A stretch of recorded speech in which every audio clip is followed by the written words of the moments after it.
je crois.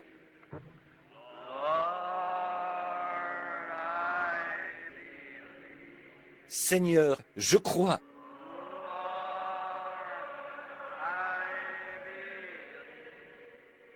Tout est possible. Seigneur, je crois. Restons debout un instant en courbant la tête.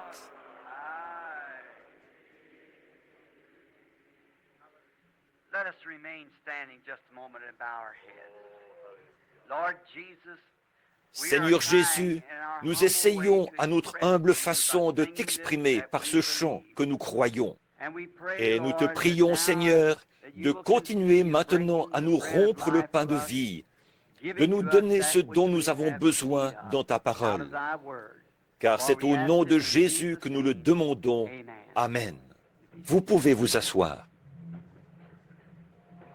Je suis certain que même si je ne disais en ce moment que Amen, ce mot entièrement suffisant, les augustes bénédictions de Dieu reposeraient quand même sur cet auditoire.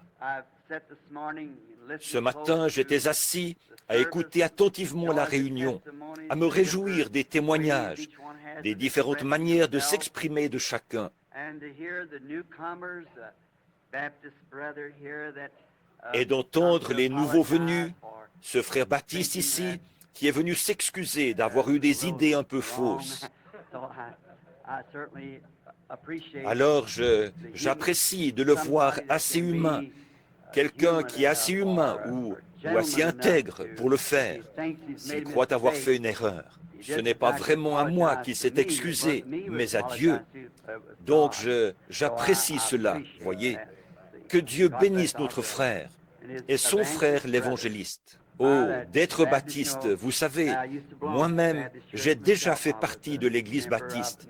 J'étais membre de l'église baptiste missionnaire. Quand je me suis retrouvé parmi ces gens, je sais ce que vous ressentez. J'ai ressenti la même chose, rempli de quelque chose que je n'avais jamais connu. Je me rappelle la première fois que j'ai vu un pentecôtiste. C'était à Dowagiac, dans le Michigan. Non, excusez-moi. J'étais allé à la pêche quelques jours à Dowagiac et je revenais de Dowagiac vers l'Indiana. Et j'avais vu des pancartes avec le nom de Jésus sur les voitures et tout. Alors j'ai écouté leur réunion ce jour-là. Et le lendemain, ils m'ont demandé de venir dire quelques mots sur l'estrade. Et je l'ai fait. Et ils m'ont demandé de quelle église je faisais partie. Et je leur ai dit que j'étais baptiste. Et ce soir-là, un vieil homme de couleur allait prêcher. Il devait avoir près de 90 ans. Il est monté sur l'estrade. Ce vieil homme, ils ont quasiment dû le mener jusqu'à l'estrade.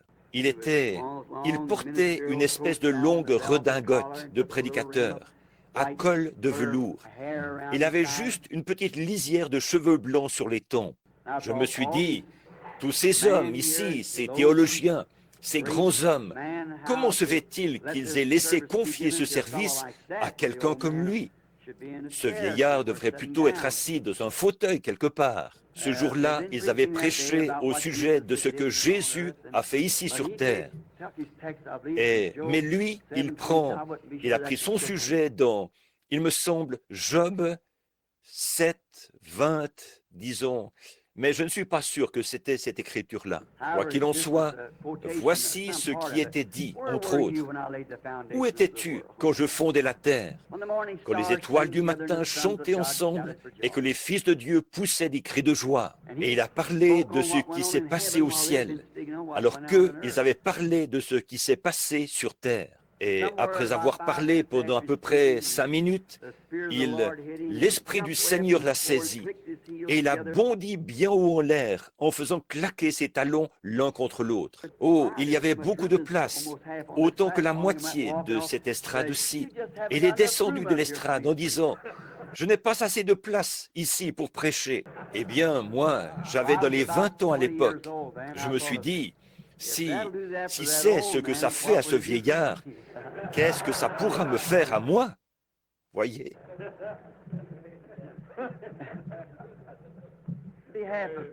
Pour m'assurer que tout soit bien en ordre pour nos nouveaux frères, et nous leur souhaitons chaleureusement la bienvenue dans notre fraternité. Je vois, et il me semble qu'on me l'avait signalé, qu'il y a un prêtre ici, je crois. Évidemment, comme je suis d'origine irlandaise, ma famille est catholique. Et puis aussi quelques autres, des baptistes et différentes personnes. Vous avez pu être un peu troublé tout à l'heure. J'ai remarqué qu'aucun des frères n'en a parlé, mais je me suis dit que j'essayerais d'éclaircir cela. Confrère Shakarian, après que l'excellent orateur ici était tellement rempli de joie de savoir que la venue du Seigneur est toute proche, il a parlé dans une langue qui nous est inconnue.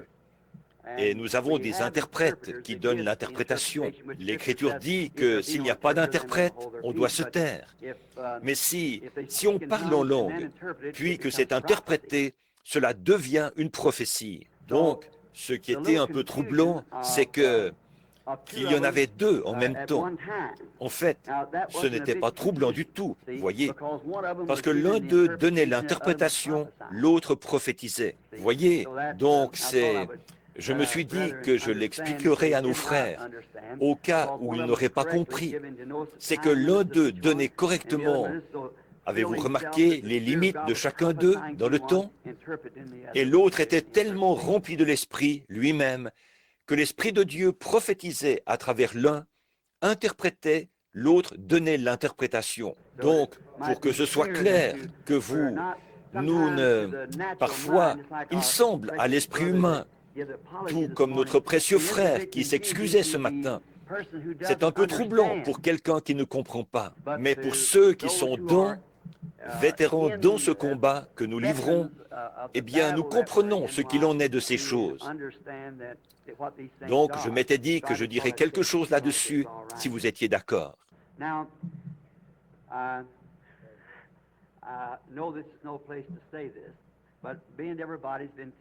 Bon, je sais que ce n'est pas un endroit pour dire ce genre de choses, mais puisque chacun a raconté un petit quelque chose, vous savez, cet homme avait dit, le vieil homme de couleur, il avait dit, je n'ai pas assez de place ici pour prêcher.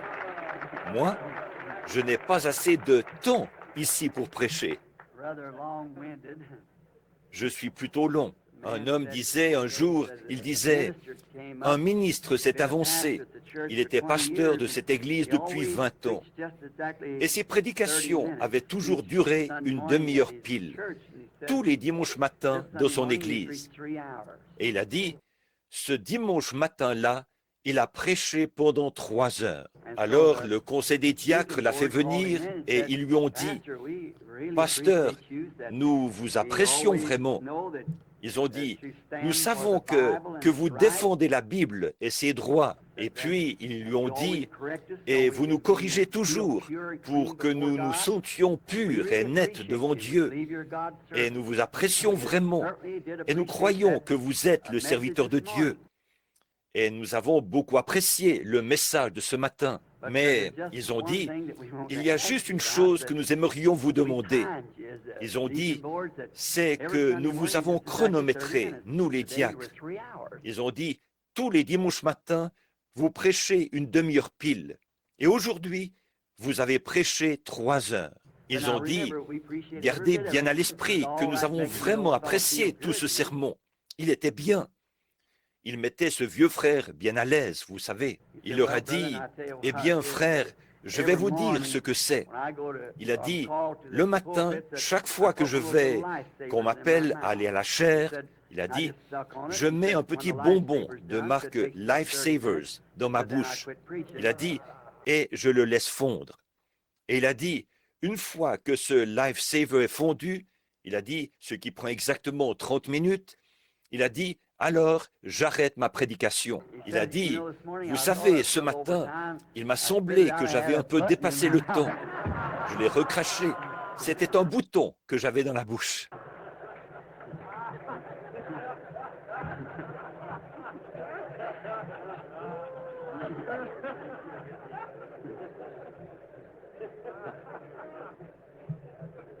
I ain't gonna put anything in.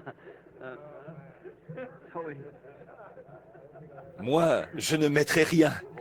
J'espère qu'on n'aura pas des boutons dans la poche. Mais nous, j'espère que cela n'a pas l'air d'un sacrilège, là, mais vous savez, même Dieu a de l'humour, vous savez. Donc, nous sommes vraiment reconnaissants d'être ici et d'avoir ce moment de communion fraternelle et avec ce privilège grandiose de rompre le pain de vie une fois de plus, en toute simplicité, comme j'en ai l'habitude.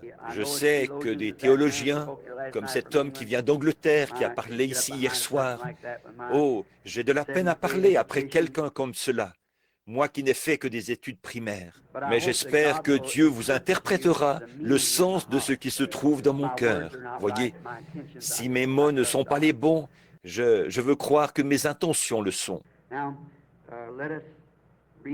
Lisons maintenant dans l'Écriture. Vous êtes nombreux à vouloir suivre.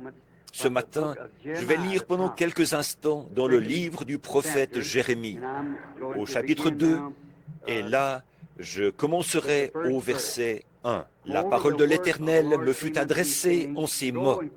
Va et crie aux oreilles de Jérusalem. Ainsi parle l'Éternel. Je me souviens de ton amour lorsque tu étais jeune, et de ton affection lorsque tu étais fiancé, quand tu me suivais au désert et dans la terre inculte. Israël était consacré à l'Éternel. Il était les prémices de son revenu. Tous ceux qui en mangeaient et se rendaient coupables, et le malheur fondait sur eux, dit l'Éternel. Écoutez la parole de l'Éternel, maison de Jacob, et vous toutes, famille de la maison d'Israël. Ainsi parle l'Éternel. Quelle iniquité vos pères ont-ils trouvé en moi pour s'éloigner de moi et pour aller après des choses de néant et n'être eux-mêmes que néant. Ils n'ont pas dit « Où est l'Éternel qui nous a fait monter du pays d'Égypte et qui nous a conduits dans le désert, dans la terre aride et pleine de fosses, dans la terre où règne la sécheresse et les ombres de la mort, dans la terre par où personne ne passe et n'habite aucun homme. Je vous ai fait venir dans un pays semblable à un verger pour que vous en mangiez les fruits et les meilleures productions. Mais vous êtes venus et vous avez souillé mon pays et vous avez fait de mon héritage une abomination. Et les sacrificateurs n'ont pas dit « Où est l'Éternel ?» Les dépositaires de la loi ne m'ont pas connu, et les pasteurs m'ont été infidèles. Les prophètes ont prophétisé par Baal et sont allés après ceux qui ne sont d'aucun secours. C'est pourquoi je veux contester avec vous, dit l'Éternel. Je veux contester avec les enfants de vos enfants, au pays de Kittim, et regardez, envoyez quelqu'un au Kédar. Observez bien là, et regardez s'il n'y a rien de semblable. Y a-t-il une nation qui change ses dieux, quoiqu'ils ne soient des dieux? Et mon peuple a changé sa gloire contre ce qui n'est d'aucun secours. Cieux, soyez étonnés de cela, frémissez d'épouvante, d'horreur, dit l'Éternel. Car mon peuple a commis un double péché. Ils m'ont abandonné, moi qui suis une source d'eau vive, pour se creuser des citernes crevassées qui ne retiennent pas l'eau. Que le Seigneur ajoute ses bénédictions à la lecture de ses paroles. Et je voudrais prendre comme sujet, là, des citernes crevassées. Nous avons lu cette écriture ce matin, et toute écriture est inspirée. Et nous venons à la maison du Seigneur pour être corrigés et pour comprendre. Et parfois, nous voyons un petit quelque chose qui fait obstacle, comme ce militaire, il y a un moment, qui nous parlait, qui nous disait que certaines choses, qu'il y a peut-être un autre pays qui a un certain missile ou quelque chose du genre, et il nous faut trouver quelque chose pour contrer cela par une stratégie militaire. Eh bien, c'est pareil pour l'Église, la paroisse où un homme prêche, ou bien s'il est évangéliste sur le terrain, quand il voit des soulèvements, quelque chose qui commence à peine, qui est encore tout frais, ou quoi que ce soit, cet homme, s'il est un serviteur de Dieu, il se doit de bloquer cette chose aussi loin que possible de l'esprit des gens, pour qu'ils s'en tiennent éloignés. Et nous ne voulons pas cela. Nous ne voulons pas nous retrouver dans ce genre de situation-là. Bien, à l'époque de Jérémie, là, sa prophétie, une 60aine d'années avait passé depuis la mort d'Ésaïe. Et cela faisait une 60aine d'années qu'il n'y avait pas eu de prophète majeur. Il y avait eu Habakkuk et quelques-uns des petits prophètes mineurs. Mais c'était Ésaïe qui avait été le dernier prophète majeur. Et les gens, pendant cette période, ils n'avaient eu personne qui les fasse sortir. Ils avaient dérivé, bien qu'ils soient le peuple de Dieu. Ils avaient dérivé jusqu'à l'état dans lequel nous les trouvons quand Jérémie vient leur prophétiser. Et Jérémie aussi, il a prophétisé avant l'exil et il est aussi parti en exil avec eux. Et puis, bien sûr, Daniel a suivi après Jérémie. Et Daniel a dit qu'il avait compris par l'Écriture qu'il devait être là-bas pendant 70 ans. Bien sûr, il y avait un autre prophète parmi eux qui a voulu faire de ce joug qu'il avait mis sur son cou, déclarer que ce serait une petite affaire, qu'au bout de 2 ans, eh bien, Dieu allait tous les faire rentrer. Mais Jérémie savait que ce n'était pas vrai. Et nous savons ce qui est arrivé au prophète qui avait donné une fausse prophétie. Il est mort dans l'année. Donc, Dieu ne l'a pas laissé subsister. Et là, nous remarquons aussi dans quel état les gens étaient à l'époque. Maintenant, je ne voudrais pas que vous me compreniez mal. Je n'ai pas mon intention dans ce que j'ai l'intention d'exprimer ici. Quelques passages de l'Écriture et quelques notes. Avant, je n'avais pas besoin de noter mes passages de l'Écriture et tout. Mais depuis que j'ai eu 25 ans pour la deuxième fois, eh bien, je ne me souviens plus des choses comme avant. C'est pourquoi je note le passage de l'Écriture, pour savoir un peu où je vais, et puis à passer tant de temps à prier pour les malades et ainsi de suite, et à être loin. Je n'ai plus le temps de vraiment étudier comme je devrais le faire.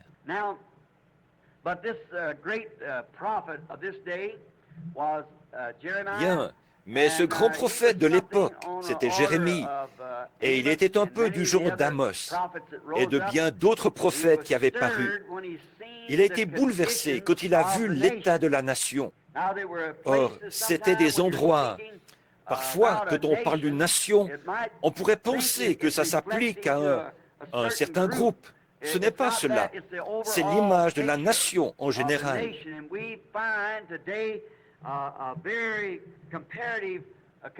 Et aujourd'hui, nous trouvons un état très comparable aujourd'hui à celui qu'il y avait à l'époque de Jérémie. La nation elle-même a plus ou moins totalement sombré dans l'idolâtrie. Elle s'est en quelque sorte éloignée de Dieu. Et si cela s'est produit, c'est à cause d'hommes faibles derrière la chair.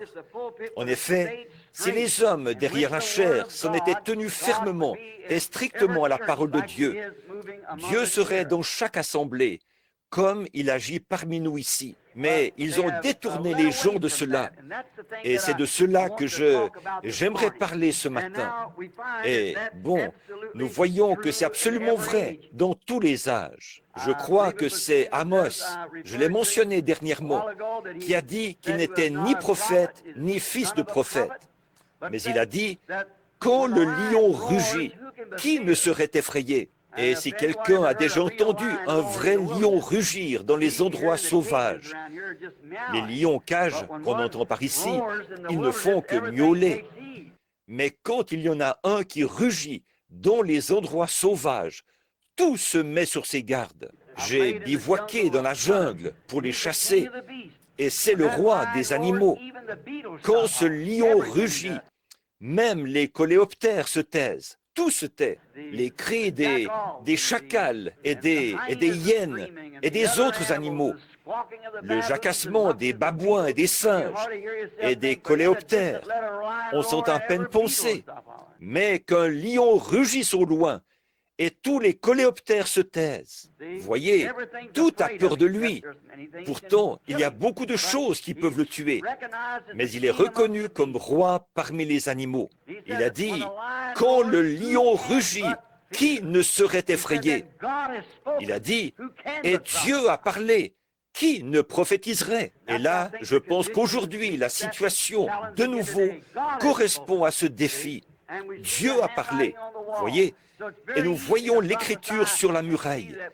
Donc, il nous est facile de prophétiser et de voir que nous sommes au temps de la fin. Et nous voyons Dieu de tous les groupes de dénominations, en partant du catholicisme, en passant par toutes les églises protestantes, les bouddhistes et tout, de l'Inde, et tout ce qu'il y a d'autre.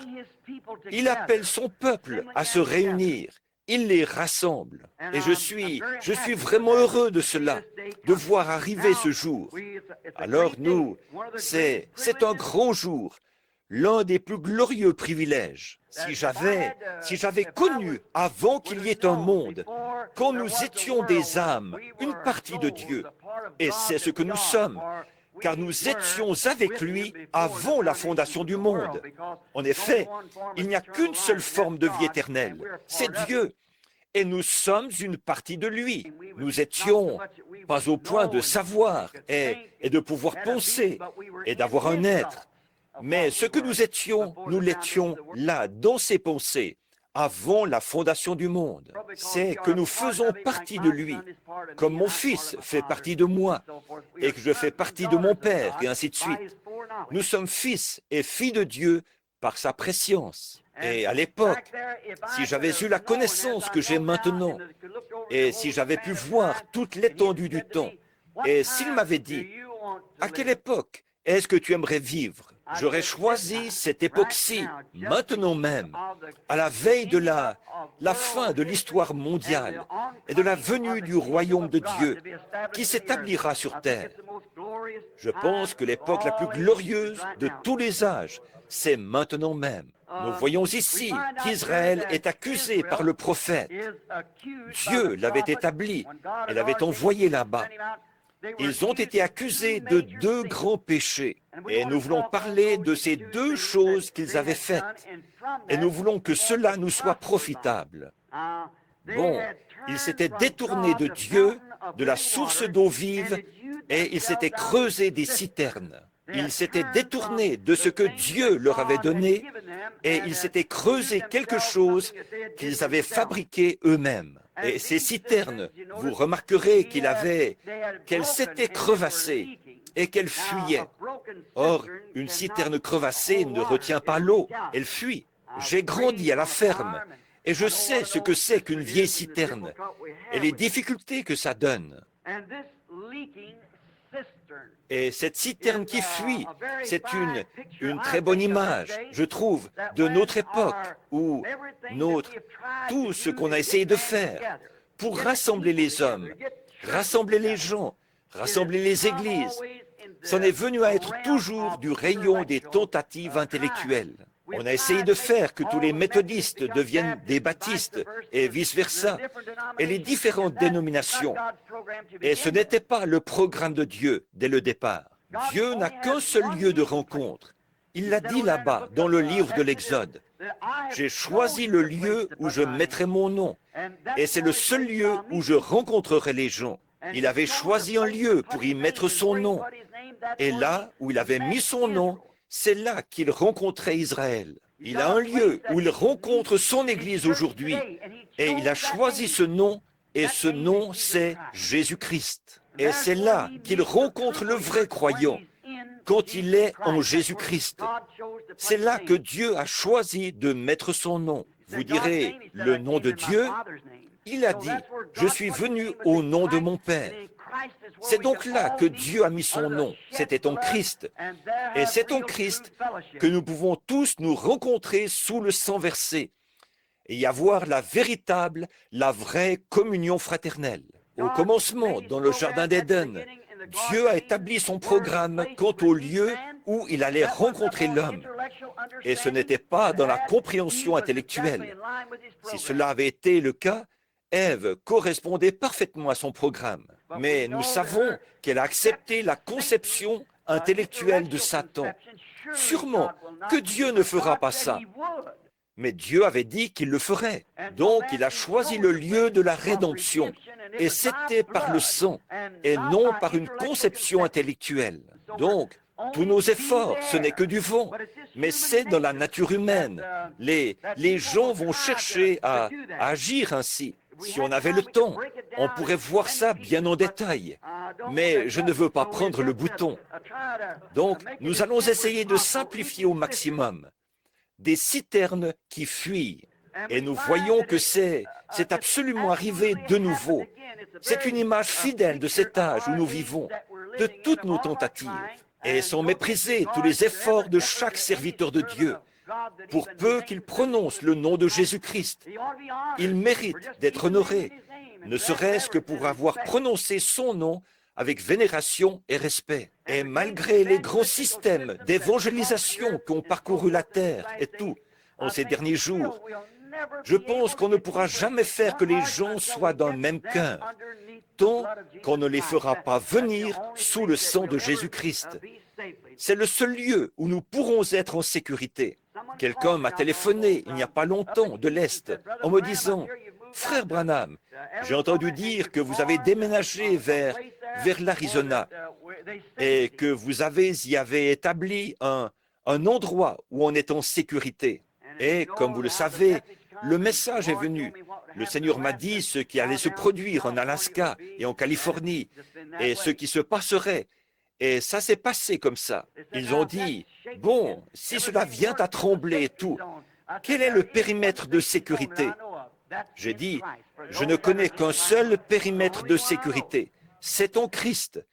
Car ceux qui sont en Christ, c'est le seul que je connaisse. Or, Jérémie a aussi été appelé le prophète en larmes. Et c'est que, je crois, ce qui faisait pleurer ce prophète, c'est qu'étant prophète, et c'est à eux que vient la parole du Seigneur, ils voyaient les gens suivre leur tradition en croyant bien faire. Et il n'y avait aucun moyen de les détourner de cela. C'est qu'ils allaient tout droit en exil, car nous savons qu'on récolte ce qu'on a semé, qui qu'on soit, quoi qu'on soit. Et en tant que nation, nous avons récolté, ou plutôt semé, et nous allons forcément récolter. Demain, si le Seigneur le veut, je parlerai l'après-midi des douleurs de l'enfantement. Et c'est un point que j'aborderai là, le fait qu'il n'y a rien à quoi on puisse échapper. On doit forcément récolter ce qu'on a semé. Et si Dieu nous laissait nous en tirer avec la perversion du christianisme qu'on a aujourd'hui, de pervertir les gens en les conduisant dans ces choses qu'on fait passer pour du christianisme, alors, comme le disait frère Moore une fois, il serait moralement tenu de ressusciter Sodome et Gomorrhe et de s'excuser de les avoir brûlés. C'est vrai, c'est que Dieu est toujours juste. Et là où l'injustice est parvenue, sa sainteté et sa parole l'obligent à faire récolter aux gens ce qu'ils ont semé. Alors, cela va forcément nous arriver. Bien, remarquez qu'il avait abandonné, lui, la source d'eau vive, pour se creuser des citernes. Bon, il y a peut-être quelqu'un ici qui ne saurait pas ce que c'est qu'une citerne. Une citerne, c'est un réservoir fabriqué qu'on essaye d'utiliser à la place d'un puits. C'est quelque chose que quelqu'un a creusé. Et combien savent ce que c'est qu'une citerne? Bien, ça va. Il y a beaucoup de campagnards ici ce matin. Alors, je me rappelle la citerne qu'on avait là-bas, comment elle était, et que j'avais toujours peur de boire de cette affaire. C'était un réservoir fabriqué, et on ne peut jamais s'y fier. On ne peut pas se fier à une citerne. Bien, tout ce qui est fait par l'homme, d'habitude, ce n'est pas très bon. Mais tout comme le Seigneur a établi le temps dans ses cycles, et la terre qui tourne. Chaque année, chaque passage, chaque jour, chaque heure, et le coucher du soleil, ça ne manque jamais. Mais même les meilleures montres qu'on peut trouver, elles manquent plusieurs minutes en l'espace d'un mois. Certainement. Mais vous voyez, tout ce que Dieu fait est parfait. Et ce que l'homme fait, c'est imparfait. Pourquoi donc se contenter de ce que fait l'homme, alors qu'on peut avoir ce qui est parfait? J'ai toujours dit cela de nous autres pentecôtistes. Voyez-vous, nous savons et nous ne sommes pas en dehors de Dieu. Nous ne pensons pas l'être. Mais nous savons qu'il y a aussi parmi nous des gens qui essaient d'imiter les autres. C'est humain, c'est tout. C'est ce qu'ils essayent de faire. C'est ce qu'ils faisaient dans la Bible. L'un, moi je suis de Paul, moi je suis de Silas, et ainsi de suite. Mais ils essayent d'imiter ce qu'un autre a fait, ou ce que fait quelqu'un d'autre. Mais pourquoi se contenter d'une fausse imitation, alors que les cieux sont remplis de l'authentique, alors que la promesse est pour vous et pour vos enfants? Pourquoi est-ce que nous accepterions autre chose? Pourquoi est-ce que nous adopterions un credo ou un dogme, alors que la Bible est la parole de Dieu pure, sans contamination? Pourquoi essaierait-on d'ajouter ou de retrancher quelque chose, alors que le Seigneur Jésus a dit, dans Apocalypse 22, 18, « Si quelqu'un en retranche une seule parole, ou y ajoute une seule parole, sa part sera retranchée du livre de vie. » Quand Dieu a placé la race humaine sur terre au départ, il leur a dit qu'ils vivraient de sa parole. Or, la parole de Dieu est comme une chaîne qui nous porte par-dessus l'enfer. Et comme une chaîne ne vaut pas mieux que son maillon le plus faible. Dieu veut que nous en gardions chaque parole. Bon, ça, c'était le début de la Bible. Le simple fait de manquer à une seule parole a plongé la race humaine dans les ténèbres de la mort. Jésus est venu au milieu de la Bible et il a dit que l'homme ne vivra pas de pain seulement, mais de toute parole, pas d'une partie des paroles seulement, ni de 99%, mais de toute parole, tout comme c'était le cas pour Ève et Adam. Et à la fin de la Bible, Apocalypse 22, 18, il a dit que si quelqu'un retranche une seule parole de ceci, ou y ajoute une seule parole, alors pourquoi est-ce qu'on voudrait y injecter l'idée de quelqu'un sur quelque chose, alors que c'est ici l'idée même de Dieu à ce sujet? Il nous faut prendre ce que lui, il a dit. Et il est aussi écrit que toute parole d'homme soit reconnue pour mensonge et la mienne pour vérité. Voilà ce qui se passait avec ce prophète. À l'époque de Jérémie, il était prophète. Il avait la parole du Seigneur. Et il y avait cet individu qui essayait d'y injecter quelque chose. Or, on ne peut pas se fier à cela. Là, je compare ces réservoirs-là au système qu'on a essayé d'adopter pour remplacer la parole originelle de Dieu. C'est qu'il n'y a rien qui puisse la remplacer. Elle est Dieu. Au commencement était la parole, et la parole était avec Dieu, et la parole était Dieu, et la parole a été faite chair, et elle a habité parmi nous. Et il est dit dans Hébreux 13, 8, il est le même hier, aujourd'hui et éternellement. Comment est-ce qu'on pourrait échapper à cela? C'est forcément la vérité. Il est toujours le même. Il est le même dans tous les éléments qui le constituent. C'est pour cela que vous en bénéficiez, vous autres baptistes, méthodistes, catholiques, presbytériens et ainsi de suite, que vous bénéficiez de sa présence. Quelque part en vous, vous avez accepté Dieu, peut-être de façon intellectuelle parfois. Peut-être que vous avez ressenti la puissance de Dieu et que vous êtes un serviteur de Dieu. Mais lorsque vous pouvez réellement entrer en Dieu et reconnaître votre place en lui, en tant que fils ou fille de Dieu, c'est cela qui vous procure cette joie immense que Dieu avait prévue pour vous. Bien, nous remarquons dans Marc au chapitre 16 que Jésus n'a pas dit « Allez par tout le monde et enseignez ». Il a dit, allez prêcher l'évangile. Prêcher l'évangile, c'est démontrer la puissance du Saint-Esprit. Aller par tout le monde et démontrer la puissance du Saint-Esprit. Je parlais à un frère, l'un des commanditaires de ma série de réunions en Inde, là-bas, à Bombay et en Afrique du Sud. Il y a différents endroits, là où des missionnaires avaient enseigné cela comme une simple parole ou comme une conception intellectuelle. Mais un jour, pendant la série de réunions, quand le Saint-Esprit est descendu lui-même, il a sauvé 30 000 purs indigènes lors d'un seul appel à l'autel, à l'endroit même où ils étaient. Il y avait là des femmes qui étaient presque aussi nues que le jour de leur naissance. Et à l'instant même où elles ont levé les mains pour accepter Christ, et le Saint-Esprit est descendu là. Il a guéri 25 000 personnes en même temps. Des gens qui étaient en chaise roulante, sur des civières et des brancards.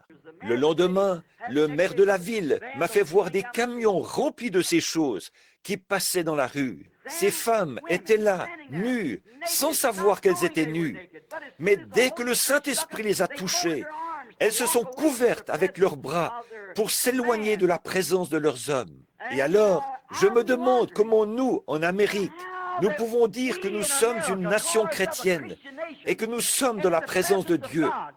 Chaque année, nous, nos femmes, se dévêtent de plus en plus, alors qu'on devrait plutôt se vêtir de plus en plus. Et plus on se revêt de Christ, plus on prend conscience de son propre état. Parfois, en voyant le comportement des gens dans la rue, je me demande s'ils ont vraiment toute leur tête. On dirait qu'elles ne se rendent pas compte qu'en faisant cela, eh bien, elles deviennent un appât pour le diable, servant à envoyer des âmes en enfer. C'est vrai, mais le monde est dans une corruption du même genre qu'à l'époque de Jérémie. Maintenant, pour en revenir à la citerne, donc on ne peut pas se fier à cette citerne, parce qu'elle ne peut pas se remplir toute seule. Elle doit compter sur les pluies locales pour être remplie. Les pluies locales, c'est-à-dire les réveils locaux. Avoir un petit réveil par ici et un petit réveil par là, et ainsi de suite, pour la remplir. Alors, on ne peut pas s'y fier. Elle ne peut pas se remplir toute seule. Elle est incapable de le faire par elle-même. Elle n'y arrive pas. Et elle doit compter sur les pluies pour être remplie. Et remarquons d'où lui vient sa pluie, d'où lui vient son eau à la citerne. Elle lui vient du toit des étables, des hangars, où il y a plein de poussière et de saleté qui se déposent. La pluie emporte cela et le fait descendre tout droit dans la citerne, dans un réservoir fabriqué. Cela devient quasiment comme un cloaque, et ça ruisselle du toit de l'étable, où il y a tous les animaux, avec les odeurs de la basse-cour et ainsi de suite, ce qui se dépose là. L'air souffle, tout ça, fait déposer la poussière et tout sur les tables. Et ensuite, les pluies locales viennent faire ruisseler le tout.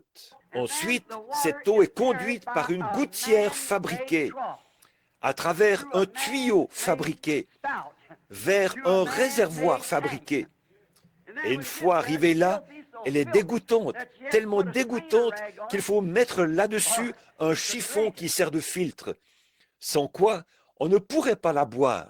Là, voyez, elle ruisselle du toit par une gouttière fabriquée, un tuyau fabriqué, dans un réservoir fabriqué. Et par-dessus, on met un filtre fabriqué pour retenir quelques-unes des bestioles et des choses contenues dans cette eau. Or, nous remarquons, après que l'eau a stagné là quelques jours, dans cette dénomina ou ce réservoir fabriqué. Excusez-moi. Bon, une fois qu'elle a ruisselé, mêlée à toutes sortes de théologies et tout, qui ruisselle avec, là, nous voyons qu'après être restée là quelques jours, elle devient stagnante. Et chacun sait, dans l'histoire de l'Église, quand Dieu envoie quelque chose, un message, et que cela vient tout frais de Dieu, ensuite, après la vie de ce fondateur, ou quel que soit son titre, que vous l'appeliez réformateur ou ce que vous voulez en dire. Après sa mort, ils établissent un système et ils font une organisation. Et dès l'instant où ils en font une organisation, c'est mort. Cela ne reprendra jamais vie. C'est ce qui s'est passé à chaque fois, aussi loin qu'on puisse retourner. Et avec tout le respect que je dois au prêtre catholique qui est ici, quand Dieu a organisé l'Église, ou pas organisé, Dieu n'a jamais organisé une Église. Il n'est pas dans ce genre de choses. Il est dans la naissance, pas dans l'organisation. Donc, quand Dieu a démarré l'Église, le jour de la Pentecôte, après, ils ont fini par organiser cela à Nicée, Rome, et c'est là qu'elle a perdu sa puissance. Ensuite, nous en arrivons à la réforme luthérienne, qui était grandiose. La parole de Dieu a été donnée. Le juste vivra par la foi. Et à ce moment-là, au lieu de grandir tous ensemble, de continuer à marcher, à avancer tous ensemble, ils ont fait une église luthérienne. Ils se sont séparés de ce groupe. Et puis, ça a été la mort. Ensuite, Dieu a suscité John Wesley avec la sanctification, le message de la seconde œuvre de la grâce, ce qui était merveilleux. Mais après Wesley et Asbury, on a organisé cela. Ça a été la mort. Ensuite sont apparus les pentecôtistes avec la restauration des dons. Ils allaient très bien. Qu'est-il arrivé? On a organisé cela et ça a été la mort. Exactement. Or, au milieu de tout ceci, Dieu fait quand même sortir un reste de chacune de ces générations. Certainement qu'il le fait. Et c'est notre tour de sortir, de nous rassembler. Et ce que je pense, c'est que les hommes d'affaires du plein évangile ont joué un grand rôle pour abattre ces murailles et pour dire, il n'y a pas de différence entre nous. Unissons-nous pour adorer Dieu sous un même principe et non sous une organisation. Si c'était une organisation, je quitterais immédiatement cette estrade. Je n'ai rien à voir avec cela. Ce qu'il y a, c'est qu'il faut que ce soit une communion, et pas une communion autour d'un credo, mais une communion en Christ, par la puissance de sa résurrection. Voilà ce qui produit la vie, ce qui produit la naissance. Et avant qu'une naissance puisse avoir lieu, nous comprenons qu'il doit y avoir une mort avant la naissance. Et une naissance, c'est un vrai gâchis, n'importe quelle naissance. Que ce soit dans une porcherie ou n'importe où ailleurs, c'est un vrai gâchis. Et c'est pareil pour la nouvelle naissance. Cela vous fait faire des choses que vous ne penseriez pas faire d'habitude. Mais quand vous êtes prêt à mourir à vous-même, alors vous naissez de nouveau en étant une nouvelle créature en Jésus-Christ. Alors les choses s'ouvrent et la vie devient une nouvelle vision pour vous. Parce que vous avez accepté la personne de Jésus-Christ et non pas une théorie ou un credo, ou même la parole écrite. Elle doit être vivifiée par le Saint-Esprit. Peu importe combien vous avez de théologie, elle reste lettre morte. Je pourrais avoir une poignée de grains de blé. Tant que ce blé n'entrera pas dans le processus qui lui permet d'être vivifié, il ne vivra pas. Vous pouvez avoir un doctorat en philosophie, en droit, tout ce que vous voulez. Mais tant que le Saint-Esprit ne vient pas vivifier cela en vous, par une expérience personnelle avec Dieu, le blé ne sert à rien. Tout ce que vous avez appris est en vain, comme cet Anglais le disait ici l'autre soir. Cela m'a étonné. Toute l'instruction qu'il avait, comme Paul, il a dû oublier tout ce qu'il savait pour trouver Christ, faire des choses qu'il n'aurait pas cru qu'il ferait. Mais c'est comme ça que Dieu fait. Il nous humilie dans notre système d'instruction. Pas que j'essaye de promouvoir l'ignorance, mais j'essaye seulement de vous montrer la différence. L'instruction n'apportera jamais la vie. Il faut l'Esprit de Dieu pour apporter la vie. Et cette vie ne doit pas venir du simple réveil intellectuel. Elle doit venir du réveil de la Bible, de la parole. Et cette parole est la même hier, aujourd'hui et éternellement. Et quand elle vient aujourd'hui et qu'elle est vivifiée, on a le même résultat qu'on a eu dans Acte 2. Exactement. Cela a toujours été le cas. Et ce le sera toujours, parce que c'est l'Esprit de Dieu qui crée l'atmosphère. Il faut une atmosphère pour faire les choses. C'est pour cela qu'on vous enseigne toujours, à vous les hommes, amenez vos enfants ici. Mais bien sûr, c'est vrai. J'étais heureux de voir ma fille, Rebecca, entrer et s'asseoir il y a quelques instants. Certains d'entre vous m'ont vu faire un clin d'œil à une femme. C'était ma fille. Donc, elle est entrée s'asseoir. Je veux qu'elle reçoive le baptême de l'Esprit. Et c'est pour cela qu'elle est ici, à la réunion. Voilà le but de la chose. Il faut une atmosphère. Comme le disait le vieux docteur Bosworth, on peut prendre un œuf de poule et le mettre sous un chiot. Il fera éclore un poussin. Pourquoi? Parce que c'est un œuf et qu'il a l'atmosphère qu'il faut. Peu m'importe que vous soyez méthodiste, baptiste, presbytérien. Dans la bonne atmosphère, c'est un enfant de Dieu, né de nouveau, qui éclora. C'est l'atmosphère qui produit cela, quelle que soit l'étiquette de dénomination que vous portiez. Autrefois, je faisais le rassemblement du bétail. Je voyais l'inspecteur, quand on faisait monter les bêtes en forêt, qu'on les menait des pâturages autour du ranch vers la forêt. Il se tenait là et il les regardait passer par la barrière qui permettait de franchir la clôture à bétail. Il ne faisait pas trop attention aux marques, parce qu'il y avait toutes sortes de marques qui passaient là.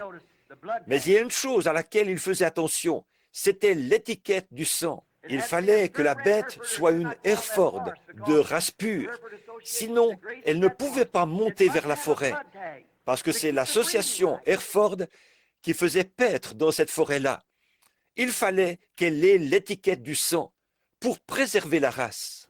Et je pense que ce sera comme ça au jour du jugement. Il ne me demandera pas si j'ai été méthodiste, baptiste, pentecôtiste ou presbytérien, mais il cherchera l'étiquette du sang.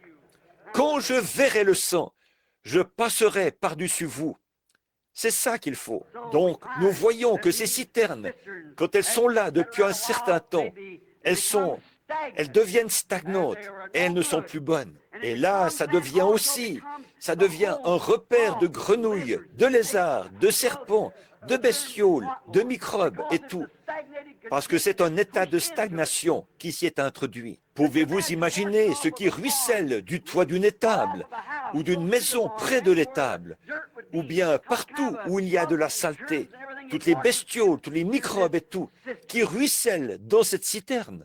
Là, c'est un exemple parfait de toute espèce de système fabriqué par l'homme. L'homme est un raté dès le départ. C'est pour cela qu'il a besoin d'un sauveur. Lui-même, il ne pourrait pas se sauver. Il ne peut rien faire pour cela. Il est perdu dès le départ. Il est venu au monde pécheur. Il vient au monde en disant des mensonges. C'est un menteur dès le départ. Comment donc pourrait-il s'aider lui-même? Comment un saint homme le pourrait-il? Il n'y a pas de saint homme. Il n'y a pas de sainte église. C'est un Saint-Esprit. Pas une sainte église, un saint peuple. C'est un Saint-Esprit au milieu du peuple. Voilà ce que c'est. Amen. Pas une sainte montagne où Pierre et les autres se tenaient. Ce n'est pas la montagne qui était sainte, mais c'est le Dieu saint sur la montagne qui la rendait sainte.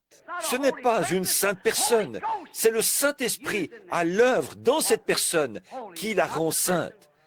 Ce n'est pas la personne, mais la personne du Saint-Esprit. Ce n'est pas l'homme, parce que lui, il n'est qu'un homme, né dans le péché, enfanté dans l'iniquité, venu au monde en disant des mensonges. Tout système fabriqué par l'homme le gardera là. Il empêchera l'intellectuel, les yeux intellectuels de voir ces choses, de sorte qu'ils se diront « Je suis membre de l'Église, mon nom est sur le registre, j'ai fait ceci, mon père était ceci et tout. Cela semble être bien, et c'est bien. Je n'ai rien à dire contre ça. Mais pourtant, mes amis, Jésus a dit, si un homme ne naît de nouveau, il ne peut même pas voir. Voir ici, ça ne veut pas dire voir de ses yeux, mais comprendre le royaume des cieux. Tant que vous n'y êtes pas entré par une naissance, comment cet évangéliste baptiste aurait-il pu, cet homme qui était là, en train de critiquer et de se moquer de cela? Voyez, il n'y avait rien en lui qui puisse même le recevoir. mais il fallait que Dieu agisse. Voyez, Dieu lui a donné le Saint-Esprit. Il a manifesté que ceci n'est pas de l'hypocrisie, c'est la parole. L'idée d'une école, c'est tout ce qu'il entend. Et eux, ils essaient de prendre toutes les bénédictions de Dieu et les placer sur une époque passée. Il n'y a pas longtemps, un jeune prédicateur baptiste qui est ici ce matin, il est venu me voir et il m'a dit, « Frère Branham, il y a une chose que vous faites qui est une erreur. » J'ai dit, « Aidez-moi donc. » Et il m'a dit, « je pense que vous êtes quelqu'un de sincère, de bien, mais… » J'ai dit, « Je vous remercie, monsieur. » Il a dit, « Mais il y a une chose que vous faites qui est une erreur. » J'ai dit, « J'espère que le Seigneur aussi ne trouve en moi qu'une seule erreur. » Et il a dit, « Eh bien, voici l'erreur que vous faites. » Il a dit, « Vous essayez de présenter au monde un ministère apostolique. » Il a dit, « Alors que le ministère apostolique a pris fin avec les apôtres. » J'ai dit, « Puisque nous sommes entre baptistes, j'aimerais vous poser une question. » Il a dit, « Laquelle ?» J'ai dit, « Croyez-vous que la parole de Dieu est inspirée d'un bout à l'autre ?» Il a dit, « Mais bien sûr. » J'ai dit, « Alors il a dit, n'y ajoutez pas une seule parole et n'en retranchez pas une seule parole. » Donc j'ai dit, je vais vous montrer où la bénédiction apostolique est venue sur les gens selon une promesse de Dieu. Maintenant, à vous de me montrer la promesse de Dieu selon laquelle elle aurait été retirée des gens. Voyez, si vous ne pouvez pas montrer cela dans la parole, alors laissez tomber. Voyez, j'ai dit, parce qu'elle est toujours active. Il n'a plus rien dit pendant quelques instants. Alors j'ai dit, eh bien, alors frère, j'aimerais vous demander ceci. Pierre a présenté le message apostolique au jour de la Pentecôte. Et nous savons tous que c'est vrai, parce qu'il avait les clés du royaume que Jésus lui avait données. Et remarquez ce qu'il a dit là. Il a dit, repentez-vous, chacun de vous, et soyez baptisés au nom de Jésus-Christ pour le pardon de vos péchés. Et vous recevrez le don du Saint-Esprit. Car la promesse est pour vous, pour vos enfants et pour ceux qui sont au loin, en aussi grand nombre que le Seigneur, notre Dieu, les appellera. Si donc il y a un endroit où il l'a retiré, qu'est-ce qui est arrivé aux paroles que Pierre a prononcées le jour de la Pentecôte? Voyez, non, il n'a jamais pris fin. Agneau mourant, ton précieux sang ne perdra point sa puissance, jusqu'au jour où l'Église rachetée se tiendra à tes côtés. Alors, d'un chant plus grand, plus beau, je louerai ton salut, quand pour toujours, dans le tombeau, cette langue se sera tue. Ô Dieu, aide-moi à croire cela et à m'y accrocher, et de nous tous à le faire, et à nous y tenir, parce que c'est la vérité de l'Évangile. Oui, monsieur, un homme qui est sage ne devrait jamais regarder à ces choses. Il devrait savoir que cela ne marche pas. Cela n'a jamais marché. Une religion organisée et une expérience organisée, cela ne fonctionnera jamais dans la présence de Dieu. Il faut que cela vienne de Dieu, sans contamination. Dieu n'a jamais utilisé cela. À aucun moment dans le passé, Dieu n'a utilisé un tel système. Là, vous obtenez des membres et ce genre de choses. Mais je parle de la véritable semence de Dieu, la bénédiction comme celle qui est descendue au jour de la Pentecôte. Cela ne vient jamais par une organisation. Cela vient par une naissance, en naissant de nouveau. Nous sommes invités à prendre Israël comme exemple. Et ils en étaient un. Remarquez, ils l'ont abandonné, lui, la source qui leur était donnée. Et ils se sont creusés des citernes. Pouvez-vous imaginer une chose pareille? Un homme qui est en train de boire un puits artésien et qui veut se faire une citerne, voyez, pour y boire? Bien, c'est ce que le prophète a dit. C'est ce que la parole de Dieu a dit. C'est ce que Dieu a dit au prophète. Vous m'avez abandonné et vous m'avez quitté, moi qui suis la source d'eau vive, pour vous creuser des citernes qui sont crevassées et qui fuient. Voyez, quelque chose. Ils voulaient quelque chose qu'ils puissent contrôler ou qui montre ce qu'ils avaient fait. Voilà la folie des religions organisées, de toujours essayer. Il faut qu'ils puissent y faire quelque chose par eux-mêmes. Il leur faut tous ces systèmes, ces sociétés et tout ça. Je fais partie de ceci maintenant. Au lieu de rester humblement des enfants de Dieu, ils veulent quelque chose par quoi ils puissent se mettre en avant. Au lieu de laisser Dieu faire les choses à sa façon, ils veulent les faire à leur façon à eux. Et c'est ce que les systèmes ont fait de l'Église aujourd'hui. Pas chaque système. L'un veut que ce soit comme ceci, l'autre veut que ce soit comme cela. Si vous êtes méthodiste, il faut que vous soyez comme ceci. Baptiste, comme ceci. Presbytériens, catholiques, tous les autres, ils ont leur système. Je n'ai rien contre cela. Mais ce n'est pas de cela que je veux parler. L'homme veut faire les choses à sa façon. Et Dieu a sa façon à lui de faire les choses. Et il a dit, vous vous accrochez à votre façon de faire, à une citerne crevassée, et vous refusez de prendre mon chemin, le chemin de la vie. Et c'est la même chose aujourd'hui.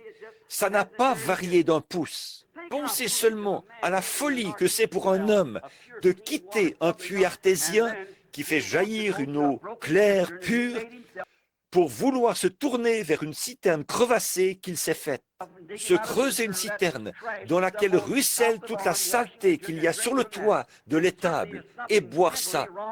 Il y a forcément quelque chose qui ne tourne pas rond mentalement chez cette personne-là. Et quand un homme s'attache à une conception ecclésiastique de la Bible, au lieu d'accepter le Saint-Esprit qui confirme la Bible et vous la rend réelle, il y a quelque chose qui ne tourne pas rond spirituellement chez cette personne-là.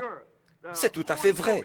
Mais oui, le Saint-Esprit, ils ont tous une interprétation de leur Bible, ce qu'on croit être vrai. Dieu n'en a pas besoin de votre aide. Dieu n'en a pas besoin de votre interprétation. Dieu est son propre interprète.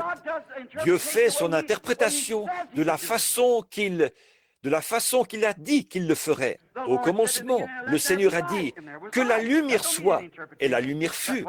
Cela n'a pas besoin d'interprétation. C'est ce que Dieu a fait. Il a dit, une vierge concevra. Et elle l'a fait. Cela n'a pas besoin d'interprétation. Il a dit qu'il répandrait son esprit sur toute chair. Il l'a fait. Cela n'a pas besoin d'interprétation. Dieu interprète sa propre parole en la confirmant, en la manifestant et en la prouvant. C'est comme cela qu'il était prouvé qu'un prophète était de Dieu. Il a dit, s'il y a quelqu'un parmi vous qui est spirituel ou prophète, c'est dans des visions que moi, l'Éternel, je me révélerai à lui. C'est dans des songes que je lui parlerai. Et si ce qu'il dit s'accomplit, craignez-le. Mais si cela ne s'accomplit pas, ne le craignez pas. C'est la même chose quand Dieu prononce sa parole et que l'homme dit, la parole, c'est ceci, et que cela s'accomplit comme il l'a dit. Alors c'est Dieu là qui agit. Mais s'il dit, c'est comme ceci, et les jours sont passés, alors cela ôte tout. Il prend dans sa main un pain d'affamé destiné aux enfants. Il le leur enlève alors qu'ils meurent de faim. Pourquoi voudrait-on boire à une citerne alors qu'il y a là un puits artésien? Qu'est-ce que c'est qu'une source de vie maintenant? Qu'est-ce que c'est qu'une source de vie? Une source d'eau vive? C'est un puits artésien. Voilà à quoi on pourrait comparer cela. Maintenant, j'aimerais que vous remarquiez les différences entre une citerne et une source d'eau vive, entre un puits artésien et une vieille citerne toute crevassée, qui est là, pleine de bestioles, de lézards, de grenouilles, de microbes et tout, voyez? Et ici, il y a un puits artésien. Maintenant, regardez bien ceci. Il se suffit à lui-même. On n'a pas besoin de recourir à des grands systèmes pour y injecter plein d'argent. On n'a pas besoin d'y faire adhérer plein de membres. Il soutient ses membres de l'esprit de vie qui est en eux, à l'œuvre. Remarquez l'eau qui en sort. Elle est fraîche, pure et claire. Pas une citerne, quelque chose de stagnant, qui a été endoctriné par 40, 50 pensées différentes, qui ont dit « Voici ce qui est vrai, et voilà ce qui est vrai », et telle conception, et de voter et de désigner comme ils le font, et d'en faire une dénomination. C'est la parole de Dieu, pure et claire, sans contamination, qui vient de la main de Dieu. C'est un vrai puits artésien.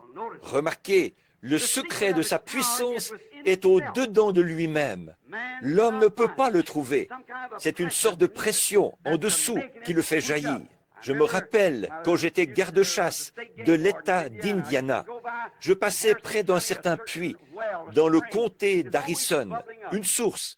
Elle bouillonnait sans arrêt et elle était vraiment, elle avait l'air toute joyeuse.